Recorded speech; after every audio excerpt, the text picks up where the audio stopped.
वेङ्कटनिवासाय श्रीनिवासाय मङ्गलम्।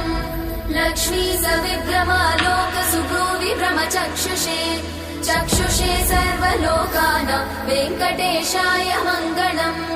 श्रीवेङ्कटाद्रिशृङ्गाग्रमङ्गलाभरणाङ्ग्रये मङ्गलानां निवासाय श्रीनिवासाय मङ्गलम्। सर्वावयव सौन्दर्य सम्पदा सर्वचेतसां सदा सम्मोहनायास्तु वेङ्कटेशाय मङ्गलम्। नित्याय निरवध्याय सत्यानन्दचिदात्मने सर्वान्तरात्मने श्रीमद् वेङ्कटेशाय मङ्गलम्।